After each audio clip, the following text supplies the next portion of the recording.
TomoNews presents Sharks. Japan has the world's only great white shark in captivity. Wait, what happened?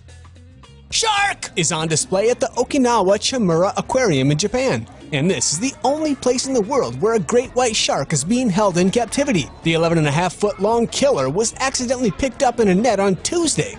Behold, the great white shucks, is it dead already? What the? After just 3 days?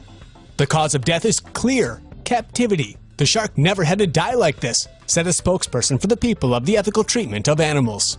The aquarium released a message saying, "We had displayed the shark in the Sea of Dangerous Sharks tank from January 5th, 2016, but the shark's condition took a sudden turn worse and we confirmed it's dead January 8th. The sudden turn for the worse was you guys catching it. Sharks need to continue swimming in order to maintain their oxygen levels and body temperature. This shark refused to eat after being taken into captivity. It eventually sank to the bottom of the tank and then floated up to Sharky Heaven. Rest in peace, Jaws." If you'd like to send your condolences or hate mail to the shark's keepers, here's their address. Monster great white shark hooked near South Carolina. A fisherman who routinely catches and releases sharks had the experience of a lifetime after hooking not one but two of the great predators in a single day.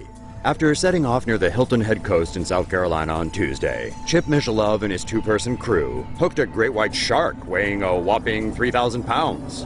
But before they could catch the mammoth shark, it spit out the hook and swam away. The disappointed fisherman nearly called it a day, but decided to give it another shot. Another great white soon came biting, this one more modestly sized at 9.5 feet long. After a bit of a struggle, the crew finally caught the fella, put an acoustic tag on him, and sent him on his merry way.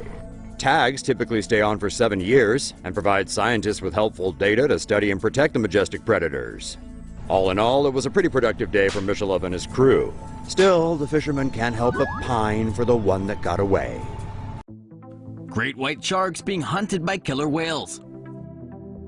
Great white sharks are widely seen as the ocean's most feared predator, but 3 separate incidents of their carcasses washing ashore in South Africa this past month would suggest that they too have something to fear: orca whales. Marine scientists dissecting these great whites have observed a fascinating pattern. The bodies, each wrought with orca bites, are missing the shark's liver. The organs were removed with almost surgical precision, offering us new understanding about the hunting behaviors and capabilities of the killer whale. Great white sharks traverse the ocean as solitary creatures, but orca whales, referred to as the wolves of the sea, are often known to hunt as a pod. When hunting sharks, orca whales use their powerful tails to create strong underwater currents from below, forcing unsuspecting great whites to the surface. The whale then stuns its prey. It then lifts its tail out of the water and swings down with tremendous force, unleashing a fatal blow. The great white shark's liver holds a high concentration of squalene, a steroid and hormone-producing compound attractive to killer whales. South Africa's recent influx of great white shark carcasses absent of a liver is leading scientists to believe the whales may be relaying this hunting strategy amongst their pod. The researchers think the sharks may have now become of interest to the orcas because their typical food sources are diminishing from pollution and climate change. In the 5 years prior to these findings, only 4 great white shark carcasses had washed ashore in this particular region. Diver gives monstrous great white shark a high five. If you saw this enormous shark swimming right up to you, wouldn't you scramble into your cage as fast as your flippers could carry you? Not this guy. A video that's making the rounds online shows what might be the largest shark ever filmed underwater. In it, shark expert Mauricio Hoyos Padilla exits his cage to high-five the beast. The great white shark, named Deep Blue, is an estimated 20 feet long. The average great white measures roughly 14 feet, still more than twice the diver's height. Deep Blue was first spotted off the coast of Mexico's Guadalupe Island during Discovery's 2014 Shark Week filming. The team managed to tag Deep Blue, whom they estimate to be about 50 years old.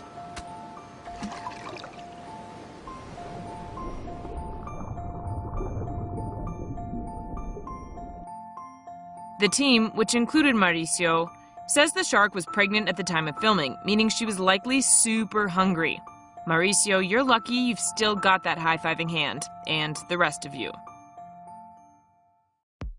Sharknado is real in Australia, mate. Australia, where one minute you're throwing another shrimp on the barbie, and the next minute sharks are just dropping out of the sky. The awesome power of nature was on full display in Oz this week when Cyclone Debbie battered the country's east coast with winds of up to 114 miles per hour. Even the deep blue sea offered no hiding place from the fierce storm, with some of Australia's famous deadly wildlife getting caught up in it all. It appears the cyclone picked up a 5-foot-long bull shark, then dumped the beast on a road in a rural Queensland town. These photos were posted to Facebook by the local fire service. They warned that even though floods brought by the cyclone were receding, it wasn't safe to go back into the water just yet. So to anyone who ever mocked the Sharknado franchise, we say this: Sharknado isn't bull, it's real, and it happened down under. Of course, there's also the possibility that the shark was washed onto land by floodwaters. Either way, be careful out there, mates! Shark nudges divers to remove hook lodged in its body. It's not very often you hear stories about sharks and divers getting along, but this video appears to show there may be more going on than we realize. On March 22nd, diver Josh Eccles was going for a dip in the Atlantic Ocean near Jupiter, Florida, when a lemon shark swam up to him and gave him a nudge. These powerful sharks aren't known to be a large threat to humans, but you never really know what might happen in the ocean. Eccles decided to take a closer look at the shark, and when he did, he found a relatively large rusty hook lodged in the shark's body. The creature was obviously in pain. Eccles managed to get a grip on the hook and gently pulled it out of the shark's belly. Freed from the foreign object, the shark swam away peacefully. In the seconds that followed, the shark circled back over to the divers, allowing them a chance to check on it while also appearing to swim around them, and even with them. Perhaps a show of gratitude? Whatever the case may be, this is a huge step in the right direction for shark-human relations. Sharks may be partially to blame for rupturing a major communications cable in Southeast Asia. Most of the world's communication is conducted through fiber optic cables buried in our oceans. On Monday morning, internet connection in Vietnam was disrupted due to damage to a major underwater cable running from Southeast Asia to North America. The rupture occurred between a section of the cable that runs between Vietnam and Hong Kong. Internet traffic in Vietnam has severely decreased since the cable's rupture. Repairing the cable may take up to a month as the search for this specific fracture point continues. Fiber optic cables transmit information by using lasers to send data through glass optical fibers. Fiber optic cables are made up of these optical fibers surrounded by many protective layers. The cables are vulnerable to various hazards in the ocean, though, including earthquakes, large vessels, and dredging. Sharks are also known to bite fiber optic cables as they may be attracted to the cable's high voltage. In response to these threats, companies like Google, which has invested in thousands of miles of cable across the world, are choosing to further reinforce their cables in order to prevent experiences like Vietnam's. Did scientists just find the world's oldest living creature? Short answer, possibly, but probably not. You may have seen viral news on your social media feeds claiming that scientists recently found a Greenland shark that is more than half a millennia old. But the shark, one of 28 observed, most likely isn't that old. The science study they all link to is actually from August of 2016. The study's lead author, Julius Nielsen, took to Instagram with a screen grab of a headline. Writing on Instagram, Nielsen said, "Please note that we have not found any sharks to be 600 or 500 years old." He explained the shark in question was estimated to be between 272 years old and 512 years old. Though the Greenland sharks are always cool, whatever the weather. They love chillin' in frozen waters and aren't apex hunters like other sharks. They live like vultures, scavenging fish, or even the remains of reindeer and polar bears. Also, they don't hunt humans. Well, not that we know of, but they can be eaten in Iceland as fermented shark meat. Orcas are having a whale of a time hunting great white sharks. The bodies of 5 great white sharks washed up on the South African coast earlier this year. Scientists reckon orcas are responsible. But how do these dudes nab these dudes?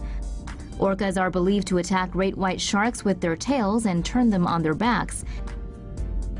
After being flipped, the shark is believed to undergo temporary paralysis.